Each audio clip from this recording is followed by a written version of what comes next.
आचार्य तीसरे अध्याय में बताते हैं। आगे चलने से पहले आपसे गुजारिश करूंगा, अगर आप चैनल पर पहली बार आए हैं तो चैनल को सब्सक्राइब करना बिल्कुल ना भूलें। बेल आइकन को भी हिट करें जिससे आपको मेरी सारी की सारी वीडियोस टाइम से मिलती रहें।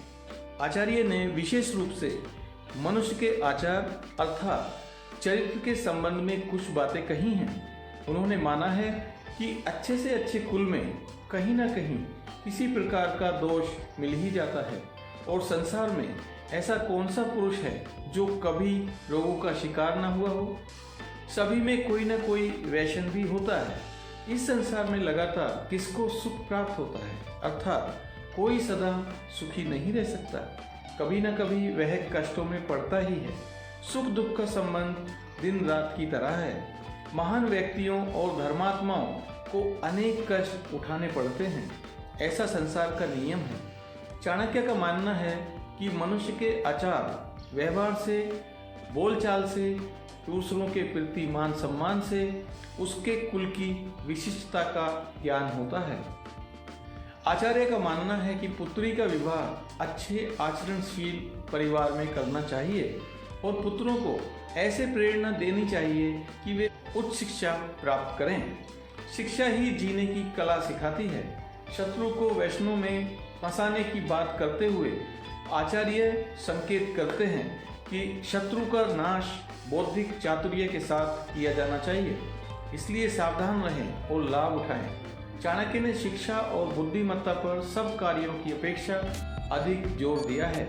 वे कहते हैं कि मूर्ख भी सज्जन और बुद्धिमान की तरह दो पैर वाला होता है, परंतु वह चार पैर वाले पशु से भी निष्कृष्ट और गया गुजरा माना जाता है, क्योंकि उसके कार्य सदैव कष्ट पहुंचाने वाले होते हैं। चाणक्य कहते हैं कि यदि कोई व्यक्ति अच्छे कुल में उत्पन्न हुआ है तथा रूप और यौवन आदि से भी युक्त है, परंतु उसने विद्या ग्रहण नहीं की है, तो यह सब उसी प्रकार निरर्थक है जिस प्रकार बिना सुगंध के सुंदर फूल।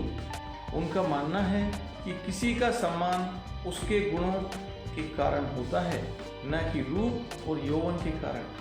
आचरण से संबंधित एक और महत्वपूर्ण बात चाणक्य ने यह कही है कि यदि किसी एक व्यक्ति के बलिदान से पूरे कुल का कल्याण हो तो उसका बलिदान कर देना चाहिए, परंतु उन्होंने मनुष्य को सर्वोपरि माना है और वे कहते हैं कि यदि व्यक्ति अपने कल्याण के लिए चाहे तो प्रत्येक वस्तु का बलिदान कर सकता है। उनका मानना है कि व्यक्ति को अपनी निर्धनता दूर करने के लिए उद्यम और पापों से बचने के लिए प्रभु का स्मरण करते रहना चाहिए। उन्होंने बार बार मनुष्य को सचेत किया है कि वह किस प्रकार के कष्टों से बच सकता है। उनका कहना है कि व्यक्ति को सदैव सतर्क रहना चाहिए। आचरण में आचार्य किसी भी तरह की अति के पक्ष में नहीं है।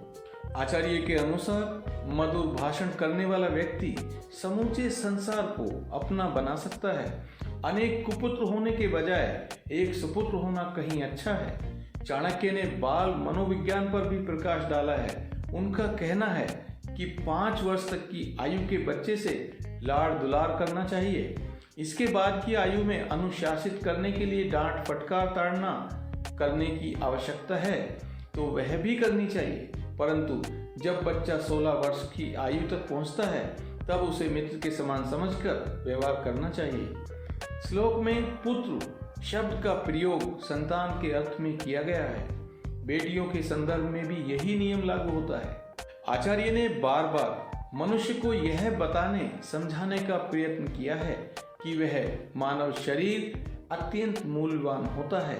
व्यक्ति को अपना दायित्व निभाने के लिए यथाशक्ति धर्माचरण करते रहना चाहिए। चाणक्य इस अध्याय में समूचे समाज को मूर्खों से बचने का परामर्श देते हैं। अपने अन्न तथा अन्य उत्पाद को ठीक ढंग से संभाल कर रखना चाहिए। अगर आप चैनल पर पहली बार आए हैं तो चैनल को सब्सक्राइब करना बिल्कुल ना भूलें। बेल आइकन को भी हिट करें जिससे आपको मेरी सारी की सारी वीडियोस टाइम से मिलती रहें।